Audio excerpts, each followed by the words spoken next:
As Nick said, I'm Lon Whitman. I'm the director at the Enhanced Oil Recovery Institute. And I'd like to thank you for joining us this morning for EOR Insights and also for the folks online. We have a great little program for you today.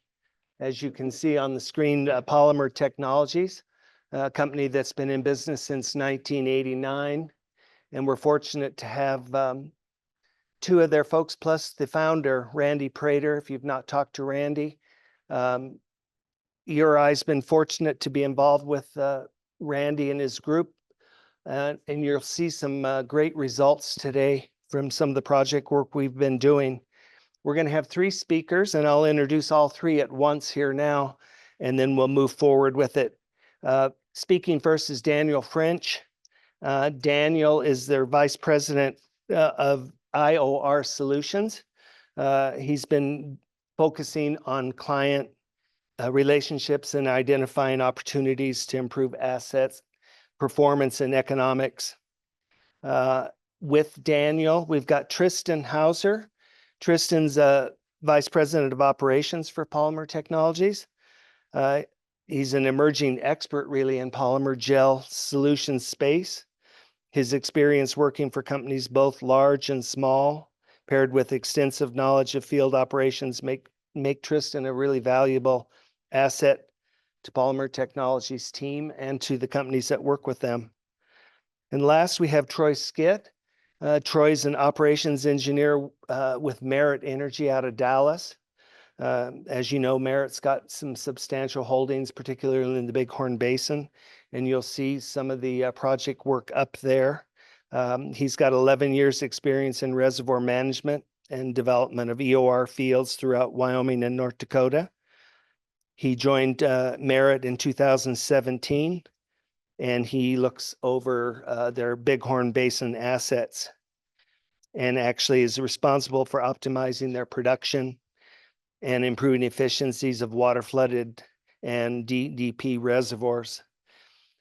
Before joining Merit, Troy worked as an exploration geologist for Murex Petroleum in the Williston Basin. He graduated from CSU, Go Pokes, with a BS in geology, and the University of North Dakota with an MS in geology in 2013. So I think you'll find this quite interesting. And I'll turn it over to Daniel that'll give you a little bit of overview. And thank you again for coming.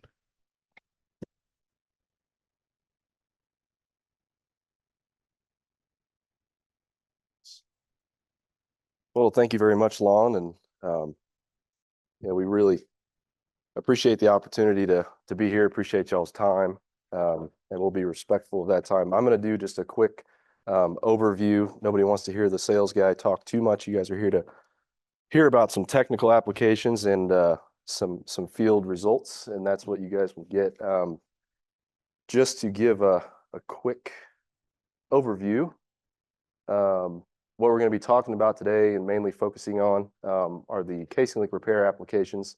Lon mentioned Tristan and Troy will be doing the bulk of the technical side of that talk today. I'm just going to give you guys a short review here, just looking at very high level and what Polymer Technologies is focused on. And we look at the industry from the services and expertise that we have. We look at the industry and kind of break it down into these primary, secondary, and tertiary recovery processes. And where we come in is we have applications that come in on each of these. But this is just kind of a 30,000-foot view of what your typical recoveries. Obviously, they'll be different for each asset, but these are important to us as we move into our strategic approach and how we're bringing value with our services. Hypercritical to follow this process for us, keeps things very organized and ultimately gets us to that last bullet point where we're recovering more oil. But there's a significant amount of communication and within our organization, a whole lot of overlap with responsibilities, and that's intentional to make sure that everybody's touching the project throughout the entire process. And these are some key components to the success, not the least of which is making sure that we're being safe in that process. So a few things I just want to cover and really pointing to Randy Prater as our founding member and CEO, and he's got quite a bit of experience that Tristan and I have been able to kind of work underneath his guidance, and Tristan's done a fantastic job getting to be the expert on the casing repair. But before we get to that, I do want to mention that we've got some technologies, equipment, crew, and capabilities to support the producing wells. We do water shutoff treatments on the injection side, conformance and profile modification, all using gel polymers, where we're trying to help improve sweep efficiency and oil recovery, as well as reduce some costs, lifting costs. And then we've also got some novel technologies that our reservoir engineer, Mehdi Salehi, has been involved in actually the development of the CDG and the low-dose cross-link polymer systems that help with in-depth sweep efficiency on floods. And something that's been very exciting for us, really in Wyoming in particular, is our reduced 902 clay stabilizer technology.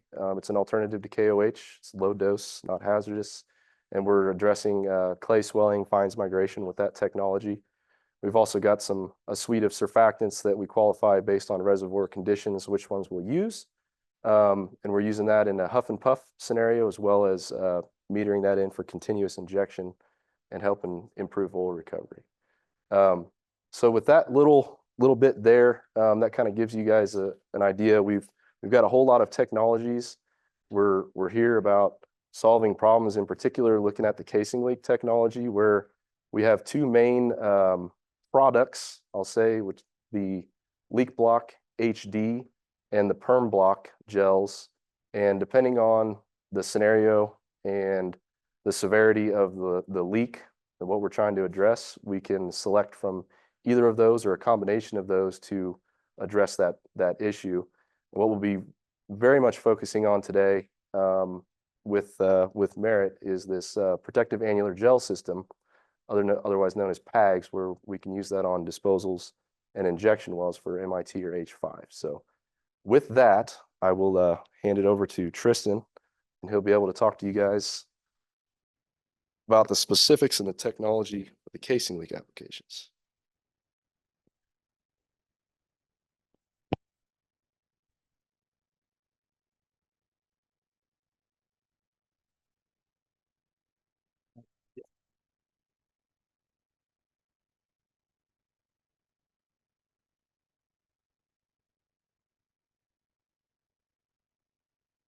Nothing. I don't know. That's only internal. Okay. Okay.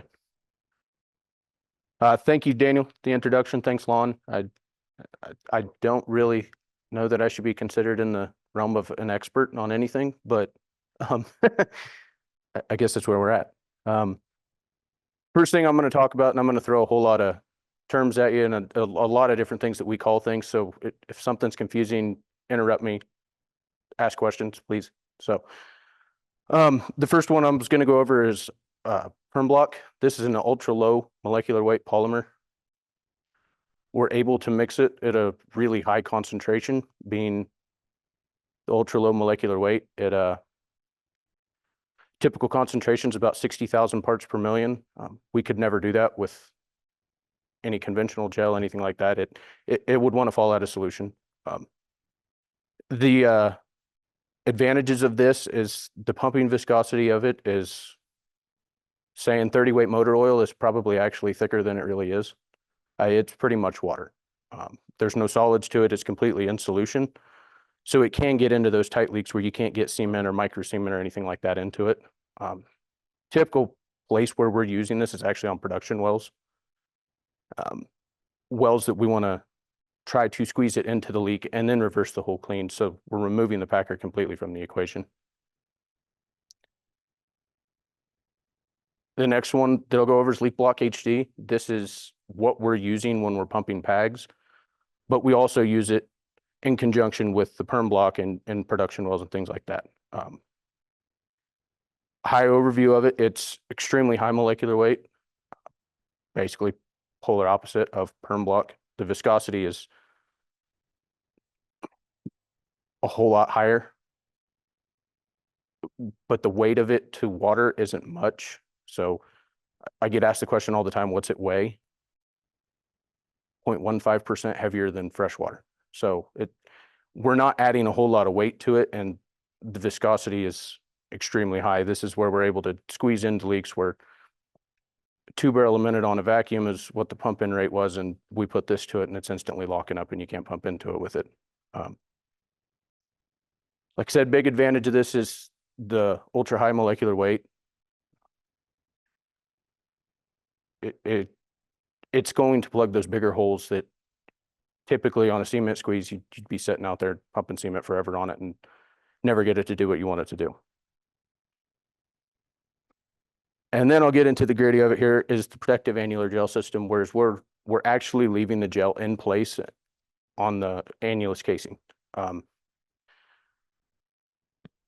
Here lately anymore, we've been squeezing with an on-off tool. The goal is not actually to squeeze a very minimal amount of gel into the leak. The gel is not going to move once it's in place. So we're going in with an on-off tool. We'll actually circulate up the tubing with the water. My goal is that we never actually put any gel in the tubing in these. Once we have the gel put in place, we've displaced it down to where we want it placed, we'll go ahead and J off the on-off tool, pressure up on it. Typically speaking, we're MIT testing it that day. I know one we just did up for merit. The state was out on location. We MIT tested it that day, signed off, and I assume they resumed injection that day, which is the typical way that we do this. And big advantage of it, there's not near as much cost associated. You're not trying to squeeze several times, get it to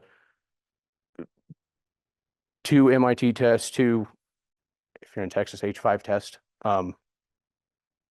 It's a whole lot more cost effective. You don't have the repeated attempts of trying to get it to squeeze off with cement, and now you went and drilled out and you knocked another 2 or 3 holes in it, and you're getting out of all of that. Now, like I said, the gel is staying in place. One of the big questions after that is always, can I pull the packer back through it? Am I going to stick the packer? I've never stuck one yet. To my knowledge, Randy's never stuck one yet, and he's been doing it a lot longer than me. So I'm going to say that's the low end of any kind of risk concern. Typically, as soon as you move the tubing, it's going to shear off. You'll pull right through it. I've had a lot of guys that they'll go ahead and release it and then circulate the hole clean before they try to pull, but there's no drill out at the end. And I think with that, I'm going to say if anyone's got any quick questions or, yeah. Can that be used on a producer to try to set a packer and squeeze just the zone that I want to squeeze? So the question was if it could be used on a producer, if we could squeeze up above the packer and just squeeze off the zone that they're wanting to. The answer to it is yes. Typically on a producer, instead of trying to squeeze above the packer, we would go in like your typical squeeze and squeeze between a plug and a packer.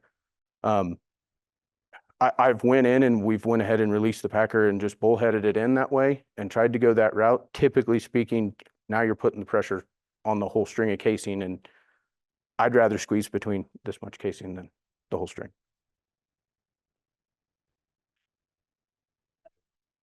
On the longevity of the polymer, and you know, we got that MIT every 5 years, and I'm just curious if how that polymer holds together over time. The technical answer is the shelf life on it is, I don't even know where to go on scientifically how long it's supposed to last compared to how long it does last. In Kansas, we have to MIT test them every year, at least for a period of time. It's every year.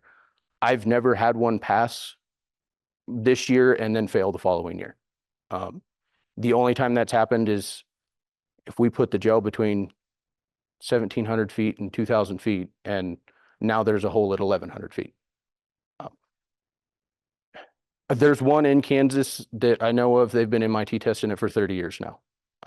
They've never had an issue. It's never plugged, or it's never gotten worse.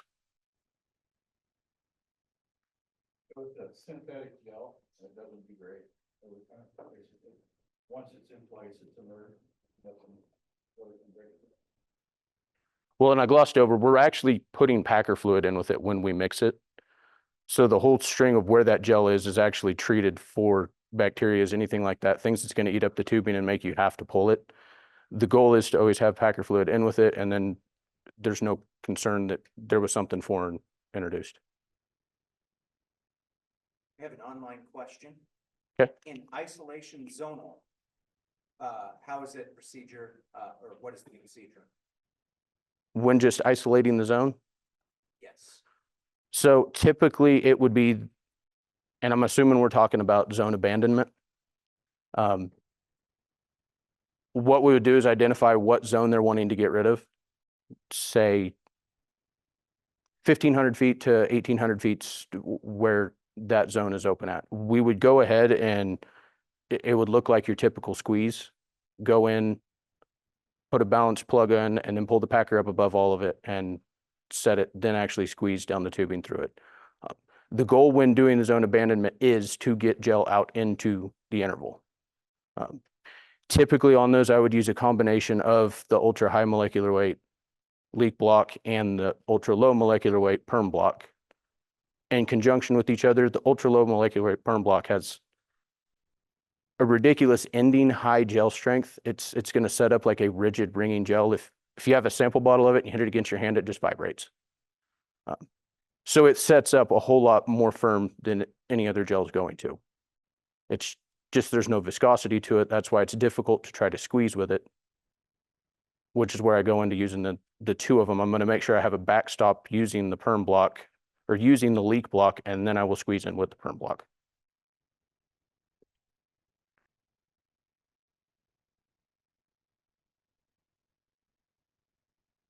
Randy has been pumping them for, the elevator speech used to be 25 years, but I think that was 10 years ago. So should be about 35 years now. The first one was October of 1989. Okay. The first casing leak that we squeezed this with was 1989 on a salt section leak in Kansas. I did get the other question of why did we just start doing this? The short answer to that is that Randy's been doing it in Kansas, but it was always just customers that we had historically been doing water shutoff work for and all that, hey, do you think we could squeeze this off? Could we make it work? And of course we would. We hadn't ever pushed like this with it to get it out into the other basins. 100%. He asked what the success rate was, and it right now, as it stands, doing the PAG system is 100%. Citation, we're using polymers to keep it back. I don't. I'm trying to recall that. Who was the polymer? Marsit or? That was Marisil. Marisil. There you go. Is that a similar product? It'd be similar to the perm block. I think typically they mix that with fiberglass, didn't they? And that was yeah. It was a whole different disaster.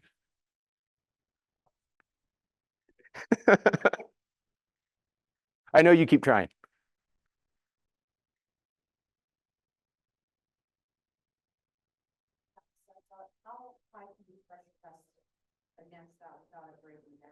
The question was in an MIT test, how high can we pressure test to once we're in place, once we have it?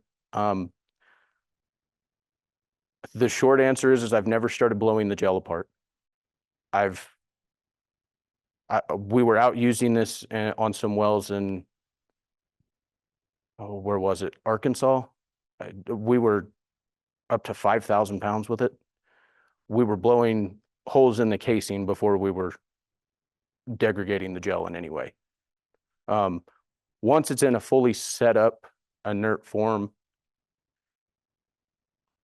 I would say 1,000 pounds, 1,500. But that would also be if it was where it could move. as long as there isn't a leak developed under it that gel's trying to continue going downhole, you're not going to shear it. I think my personal record in Kansas, there was a field where they required 1,000 PSI at surface above injection pressure.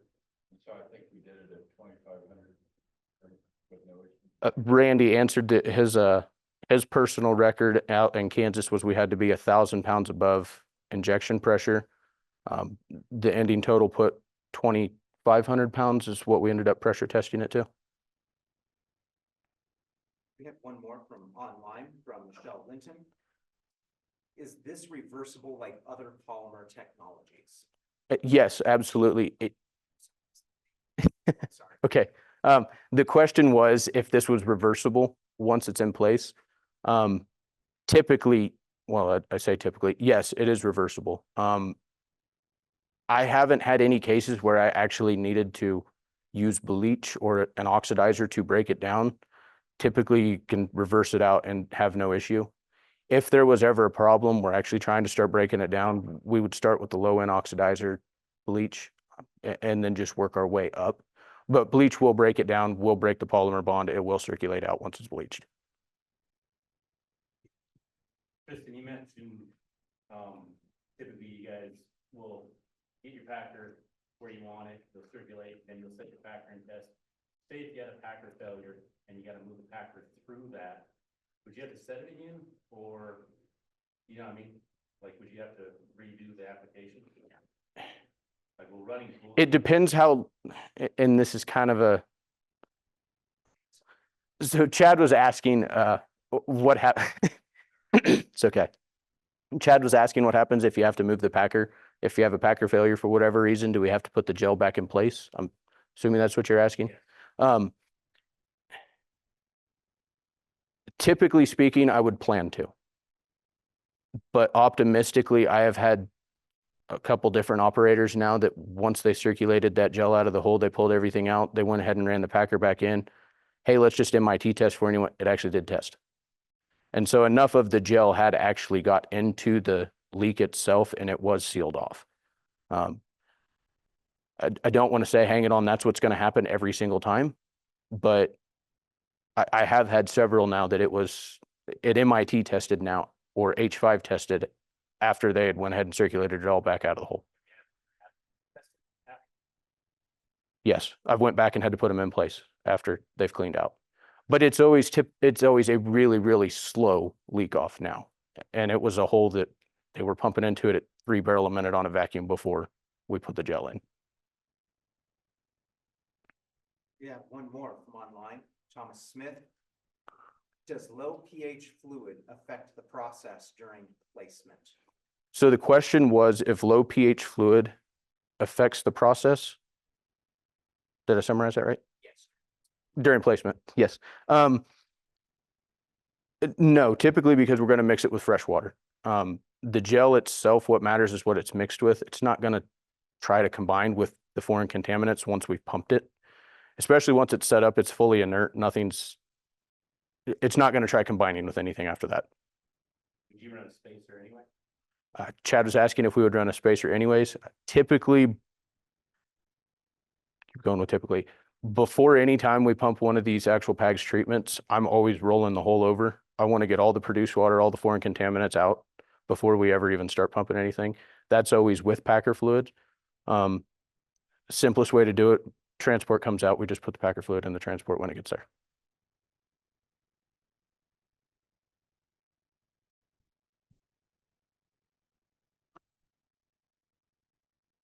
Experience with deep wells that have bad casing, maybe for several thousand feet, maybe a couple thousand feet. What's your experience with trying to seal those? Because typically what we end up having in that case is basically run a liner. So the question was, what happens when there's a couple thousand feet of bad casing? How we're treating it? Are we talking producing wells or injection? On producing wells, we used the ultra low molecular weight perm block. I think this is probably both Randy and I's record. It was like 1,200 feet of bad casing. We did successfully squeeze it off. Now, I think the only goal on that producer was it needed to hold a column of fluid. Basically was to get it to quit kicking fluid in. There wasn't any issue with that one on the producing one. Under a plug and packer, typical squeeze look, and the goal was to get as much as we could squeezed out into it. We did do the whole interval at once. Now, I think that one we ended up pressuring it up to about 1,200, 1,500 pounds, somewhere in there. But we also knew that the whole interval was bad anyways. If we were going to blow another hole in it, we wanted to.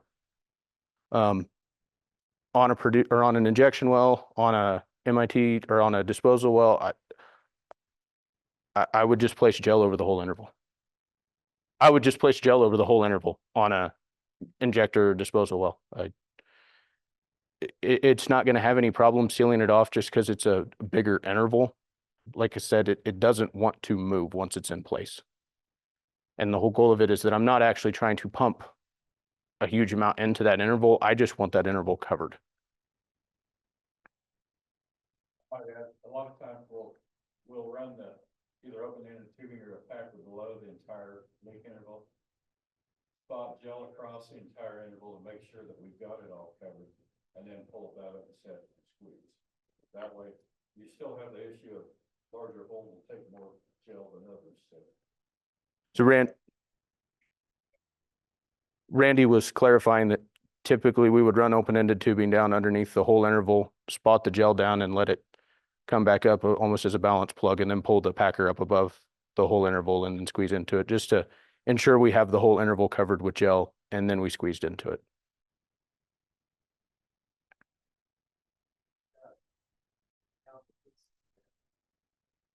So usually there's a bridge. The question was, how do we clean out the hole when we get done? Correct. After we're done with this. Yeah, yes. So after we're done with the squeeze, usually there's a bridge plug in the hole.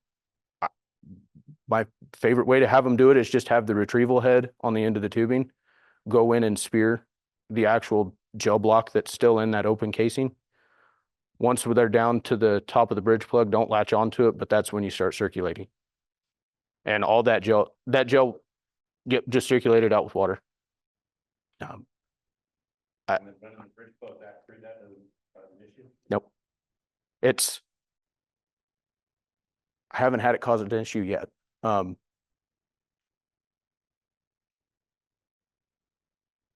It typically is going to come out in chunks, and all the gel is going to come out of the hole when we circulate that hole clean. And I mean, I know I did one in Kansas, and the tubing was floating as they were going through the gel, and we still circulated it clean. It still came out of the hole. So my confidence on getting it circulated clean, I have no reason to say it won't. Yes. The question was if we have our own pump trucks. Usually the only thing we need supplied on location is the water and the packer fluid. We're going to come out, the truck that I've been running around up here with, it's got a big TEE triplex on a 500 horse Detroit diesel that runs it. I've pressure tested to 5,000 pounds with it. We can get almost 2 barrel a minute out of it when we're circulating clean. So yes, the short answer, we have our own pump trucks, and we're fully capable of, I think, pretty much any pressure requirements we're going to need to reach.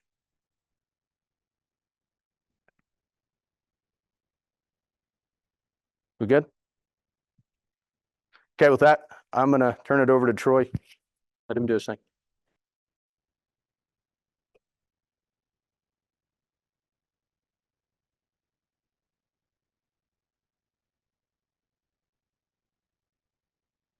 Thank you, Tristan. I'm Troy Skitt. I work for Merit Energy.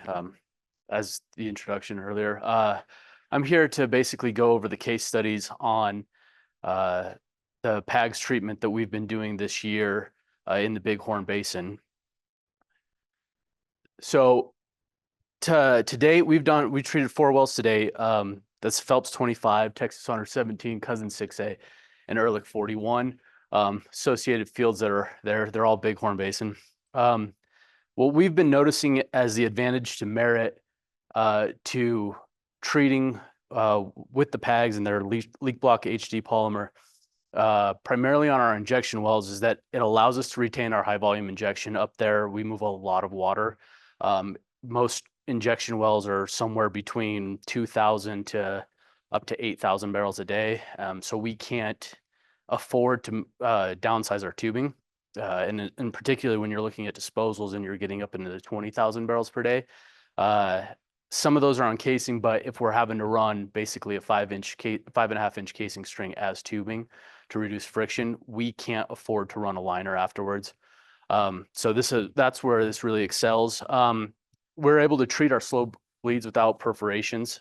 He's kind of mentioned all this, but if you just have tiny pinhole leaks that you're seeing that are not holding pressure, when typically you would have to perforate your casing in order to cement squeeze it, or go over to something more exotic like a micro matrix cement.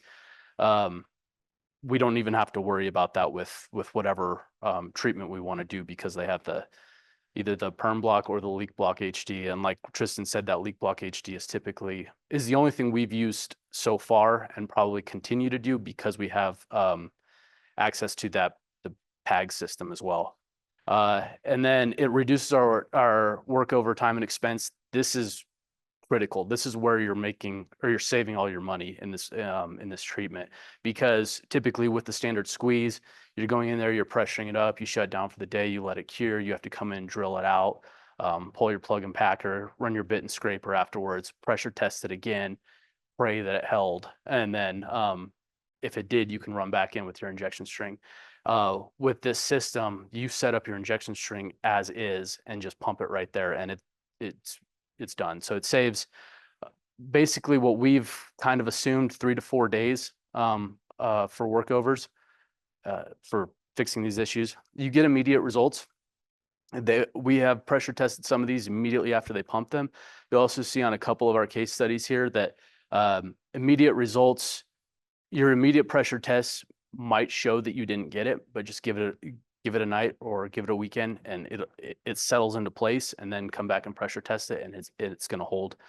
Our tangible costs associated with these workovers are very comparable to a standard cement squeeze, but going back to the saving time on your workovers, your intangible costs are where you make a big difference.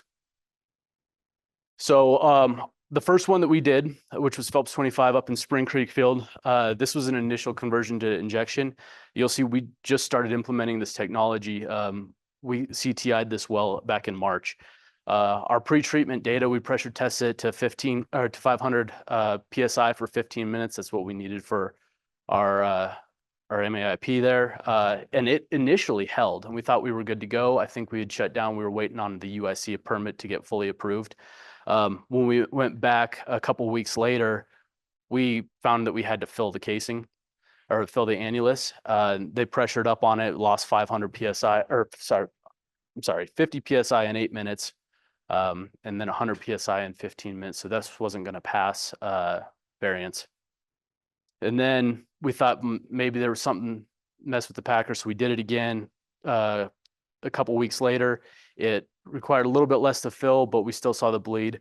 It's important to note there that we did get a variance to start injection to confirm that it wasn't a tubing or a packer leak, but we were on a clock, so we could only do it for, I think it was 60 days total, before we had to shut down and actually fix it.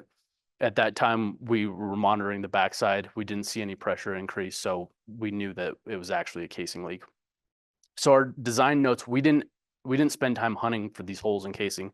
We knew that we had a top of cement that was probably going to be our lower extent of where those holes were, and then we knew basically where our packer fluid had drained to, so that was probably going to be your upper extent.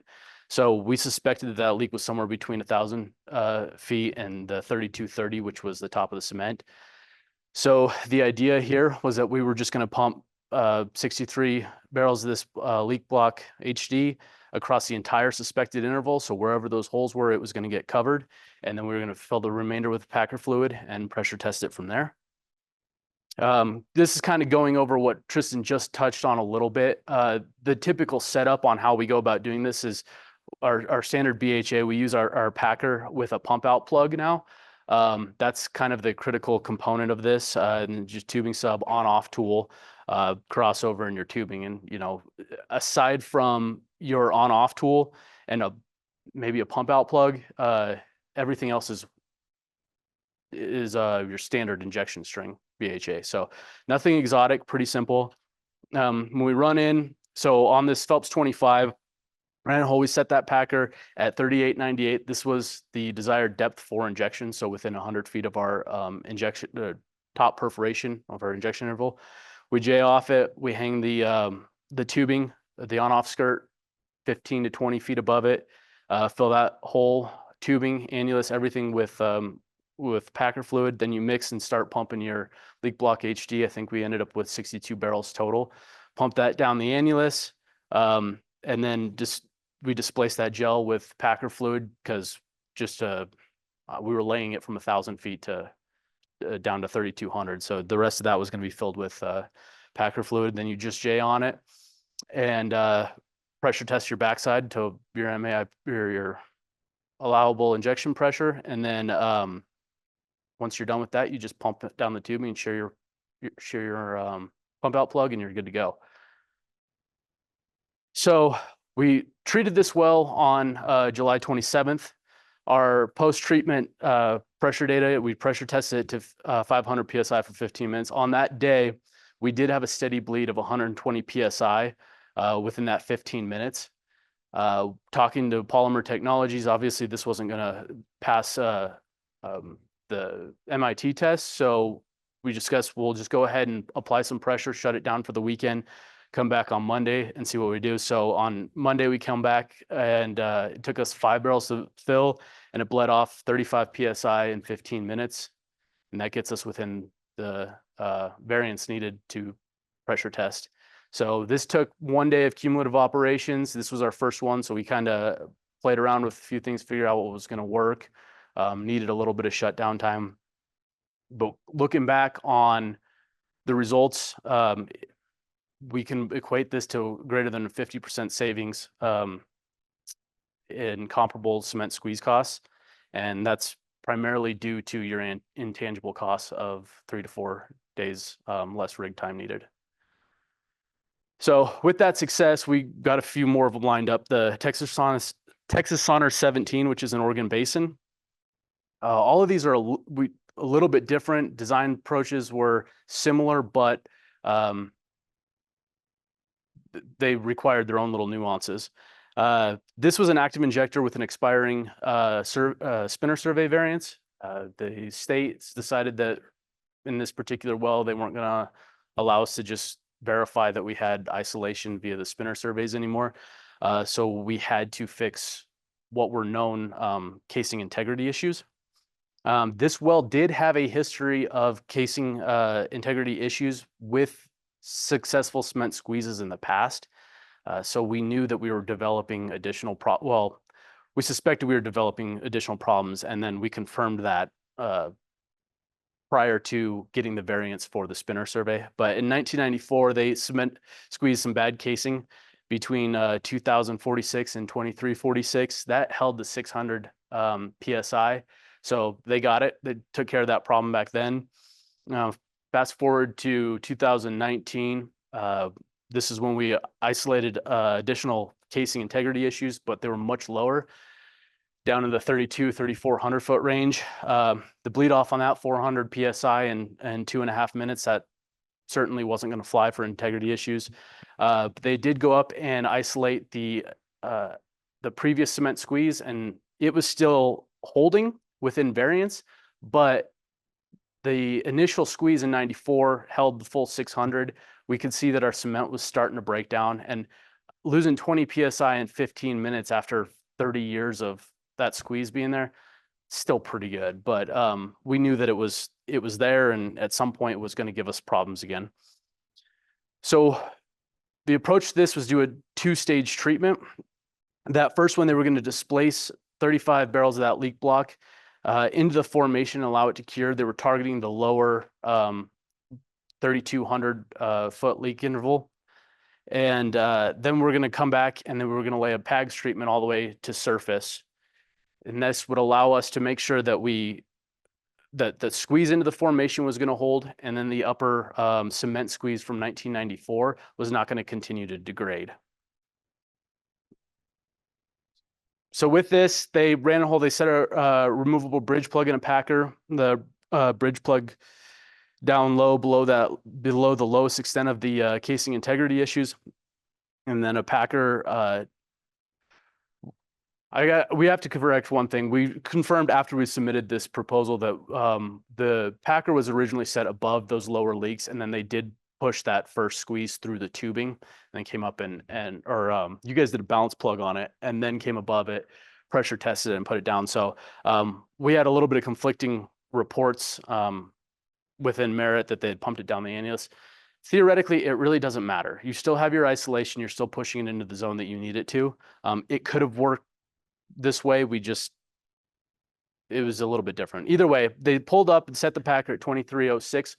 That's below the known cement squeeze casing issues from 1994. So you were really testing that interval from that point down to what they had just treated with the 35 barrels of leak block. And then they realized that pressure tested to 840 PSI.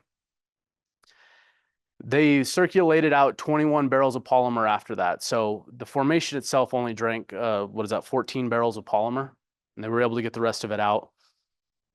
Then they pressure tested that to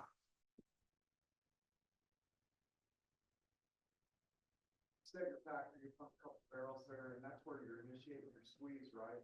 How long did you hold that on it, or did it you just held that on there, and that's the pressure that it stabilized that? the question was, how long do we hold the pressure on to initiate our squeeze on the first attempt? Tristan, you want to answer that? I wasn't out on location for this one. Maybe. I'm talking 5 or 10 times a 30 minutes.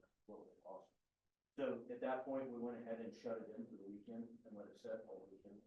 Then we came in and circulated the following. You left the pressure on for the weekend? You left the pressure on for the weekend. Well, we left the 300. So I don't think you held the 840 for long, right? You just pressured up, displaced it, and then came and bled that pressure off. Seeing that 840 pounds holding, that was when we went ahead and picked up and circulated the tubing.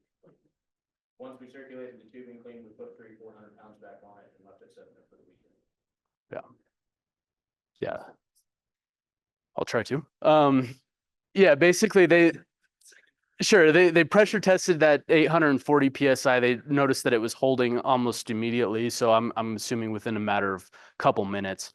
Then they went to the bleed off. So that fourth bullet point there is only a matter of, call it 10 minutes is what they did before they bled off the pressure. But then that goes down. They did pressure that up to 300 PSI. We had asked for a new MASIP on there down to 300. We didn't need to get back up to 600 anymore, but they pressured it up, shut it in for the weekend. Monday come back and there's 280 PSI on there. And so you can see that thing held pretty much through the weekend with what we needed. But regardless, we ran it whole. And at this point, it followed basically the same treatment that we did on Phelps 25.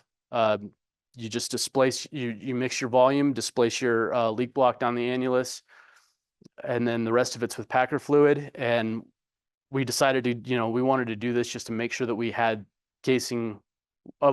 When we have known casing issues in several different areas, you can kind of suspect you're probably going to develop another one. This allowed us to lay an entire column of polymer on the backside to hopefully prevent those future issues. Then they pressure tested that annulus to 340 PSI and pump out plug. And then your post-treatment data. So that first stage, they pressured it up to 840, immediately bled that off. And then they applied 300 PSI shut in for the weekend, bled 20 PSI in 3 days. That's really important to note because that right there puts us within the variance for MIT. And we know that the cement squeeze was already within variance. So at that point, Merit had the opportunity to just say, we're done at this point, we got what we needed and walk away. Or we could carry through with making sure that we were ensuring integrity on the backside for the future. So then that second stage, when they pressure tested it to 340 PSI, it bled 10 minutes, 10 PSI in 30 minutes. And that's when it passed a state witness test. This was 3 days of cumulative operations just because it was a two-stage treatment. But like I just alluded to, we had the option of stopping mid-design if we wanted to, saving on cost, saving on time and all that. But we decided to carry through with it because it allowed us to treat 1,400 feet of known casing issues and potentially prevent future problems. In this case, we'd chalk this up to about a 6 to 8 days less rig time. That would be because if you wanted to go up and retreat the upper leak zone, you would be doing 2 different cement squeezes, two drill outs, 2 plug placements, 2 scraper runs. And so it would have taken you better half of a week and a half worth of rig time. So we were also able to retain necessary injection capacity. This is a 5.5 inch string, and there's 3.5 inch with slim hole collars on it. So there was no room for liners at all in this. And then we were able to improve the integrity of an aging cement squeeze with it. These get shorter as they go because it's not as repetitive, but we'll just go through our cousin 6A. This was an initial conversion to disposal. And getting the UIC approved, we had 2 producing zones above what we wanted to dispose into. We were required to squeeze those off. The 10 sleep formation that Amsden, our first cement squeeze, which was at 5,000 to 5224, it held on the initial squeeze, only had a 10 PSI bleed off, 15 minutes. The second one on the Amsden, it did not hold. It pressure tested to 500 PSI and bled off 307 minutes. And we're like, well, this isn't going to hold. At this point, because of the success that we had with the others, we elected not to do a remedial squeeze job. And we said, you know what, just go ahead and set the injection packer in place with the on-off tool, and we're going to call these guys out. And they did. So we pumped 15 barrels of that leak block HD. The idea was we have a 5.5 inch liner here, get it above the liner top. So that way we don't even have to worry about the 10 sleep perforations as well. So we did this one shortly after we did the Texas Honor 17. The way that this one went down was we pressure tested to 500 PSI. On that day, it bled 10 PSI in 10 minutes. And so we also knew that it might take some settling and we weren't going to get a state witness out for a couple days. So we didn't continue to mess with it. We just put 490 pounds on it and or shut it in for the night with 490 pounds on it. But that was within variance, assuming we didn't lose much more in the last 5 minutes that we needed. I think we were safe to say that that was going to be the case. The next day we pressured back up to 500 PSI. It bled 5 PSI in 5 minutes. We manually bled off the pressure. And then on the 20th of September, we pressured up to 500 PSI and had no bleed. This is a good case study or case point for the fact that this stuff tends to settle and compact in, and subsequent tests, at least initially here, tend to yield better results. And it's just telling you that it's bleeding out in that formation. It's sticking where it needs to, and you should be good. At this point, we already knew what we were going to do with treating this design, and we weren't going to mess around with it. We knew where our holes were. We knew what they were, where we wanted to lay it. This only took us a half day to do. I mean, it was just setting the packer and getting them out there and pressure testing it. We also know, because we had just done a cement squeeze on that formation, that our overall costs were about 61% less to treat that with the PAG system than it was to do the second stage of the cement squeeze. We had 3 to 4 days less downtime, and that's assuming that you weren't going to go squeeze the 10 sleep again, but because you didn't need to. And then we retained our necessary disposal capacity. It being a disposal and 5.5 inch casing already, you just need the larger tubing. And we were able to aid the casing integrity of the recent squeeze that we did with the minor bleed off. And then an added bonus, we were able to kind of help out that liner top if it was ever going to break down as well. And then the last one they just did, which was the Ehrlich 41 in Grass Creek. This we did a week and a half ago, I believe. We got this in here. It's an active injector with failed casing integrity issues. It had a history of integrity issues with successful cement squeezes in the past. But they had just tried to repair this casing because it developed new holes with multiple recent cement squeezes, and we were not successful with those at all. So the pre-treatment data on there, they were pumping 0.8 barrels per minute, 600 PSI, at a really shallow bleed there, 660 to 800. The first cement squeeze that they attempted on this, pressure tested at 300 PSI. After they drilled out, pressure tested 300 PSI, lost 100 PSI in 30 seconds. At that point, they realized that they had actually developed new holes in the 1,000-foot range. So they went in with a second cement squeeze over that entire interval. As they were drilling it out, the upper interval they realized was holding within variance, but that lower one was not. After they just squeezed it, so they decided, all right, we're just going to go ahead and try this leak block HD. They pumped 20 barrels, spliced it with 5 barrels of packer fluid, and then this is one that Tristan said that they did this with the state witness on location, pressure tested it right there, and it held. And then pump out plug, and I think they went back to injection. This was not in my field specifically, but I'm pretty sure that's what we did. So just kind of a quick overview on these is some economic considerations for the alternative repair methods. You know, you've got cement squeezes, you've got liners, you've got casing patches. We don't typically do scab liners, so I don't really have anything to compare numbers for. And yes, I did get executive approval that I could share some of what we're spending here. But since 2019, we've done over 25 casing repair jobs in the Bighorn Basin alone. And looking back at what we've spent, total workover costs, our lowest spend was $50,000, and that's assuming that you gained integrity right after the first one. It's probably also a shallow squeeze. I didn't go through and vet it that much, but that's what we're looking at. Our average squeeze is $122,000 just to repair casing integrity issues in injection wells, and that's due to it. It's often required that we have to squeeze it multiple times because it just doesn't stick. And we've done it, you know, almost $200,000 just on squeezing.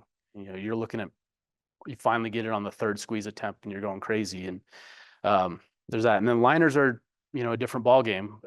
They're not cheap. The price of steel is going up every year. So our lowest spend on that was almost $150,000 to line a well. I'm assuming that was one that we had was just Swiss cheese on your casing, and we said we're not even going to try to squeeze this thing, and we'll just go ahead and line it.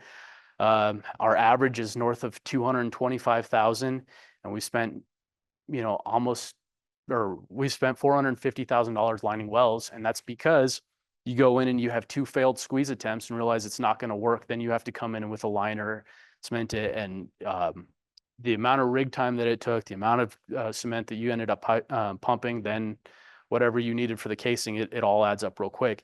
And this is a good visual for what we're dealing with here. Obviously 2020, 2021, we were able to defer a little bit of expense, but you'll see how many we've had to repair in 2022 because of that.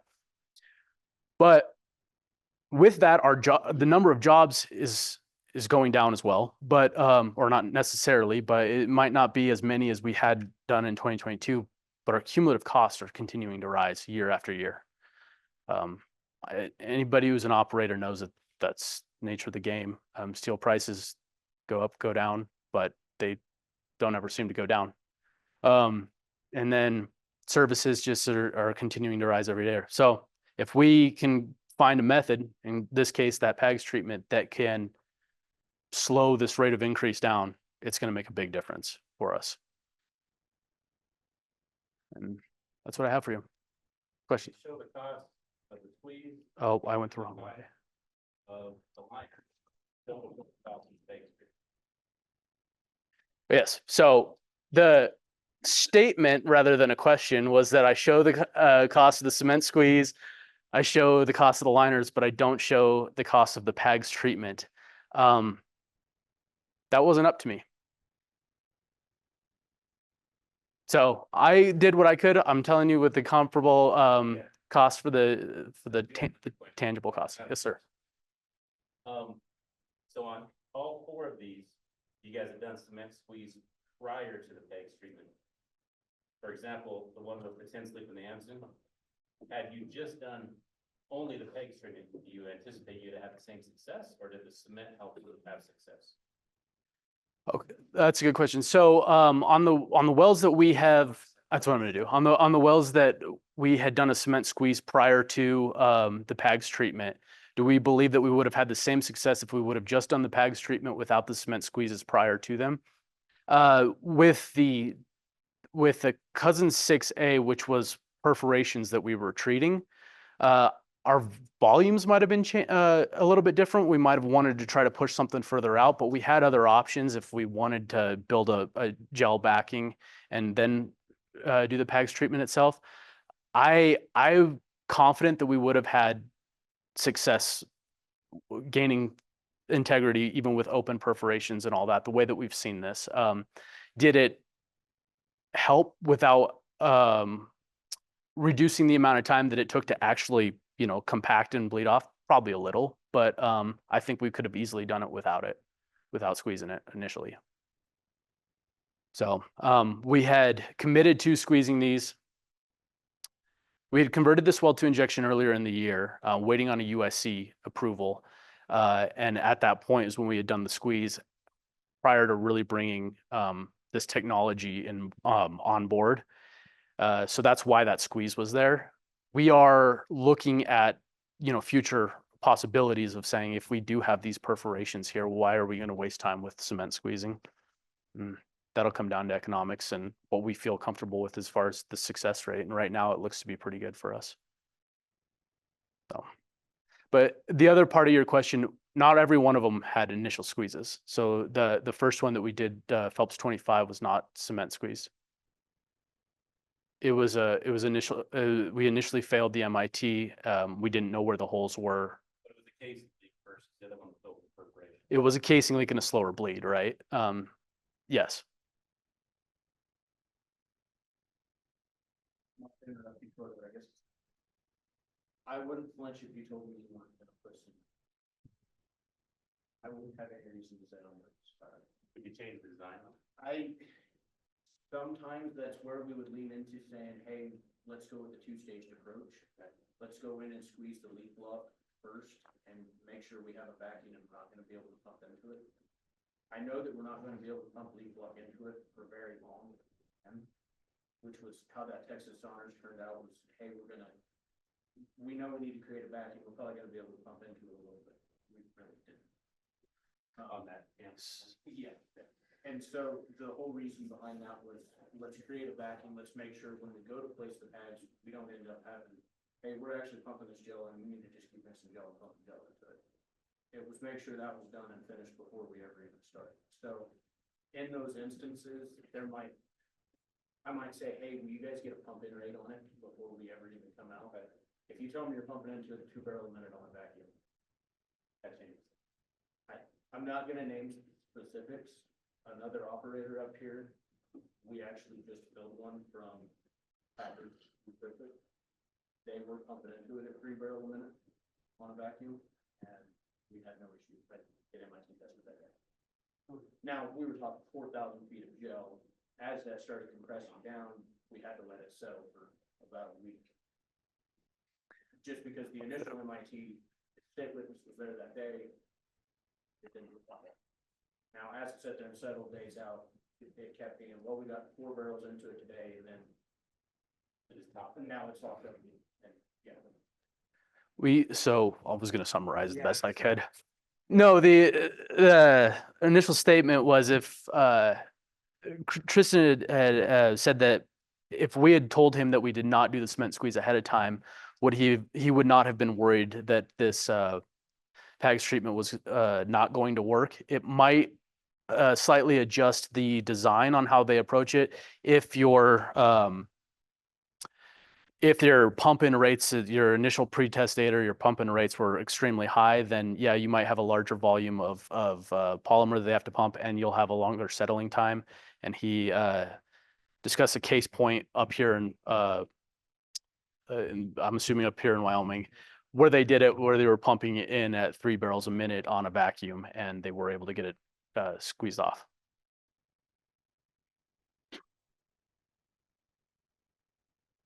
Very good. You ever tried this with lost circulation? I've been asked several times. I'm assuming that. There was kind of a, basically what we did. Just between each other, I think at this point. I said that I know Randy, well, the question was if we'd ever used it for like lost circulation control, during the drilling process. The answer that Randy was starting with is yes, we've definitely done it.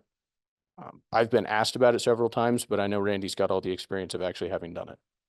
So basically what we did, the most severe one that comes to mind is we would spot a plug across the, a gel plug, leak block HD, across the fending, lost circulation zone, let it set up for 8 hours, then they try to break circulation again and couldn't. And so we repeated that process several times over a 36-hour period and finally got circulation back. So That's the most severe one. We've done it a number of times. to summarize it, the most severe one Randy had, they would pump the gel block over the interval, let it set for 8 hours, and then see if they could break circulation again. Over a 36-hour period, they had to do it a couple of times, but they did finally get it.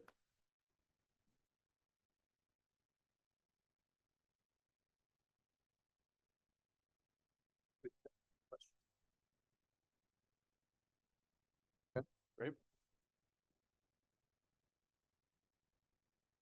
Thank you guys very much. Yeah, appreciate it.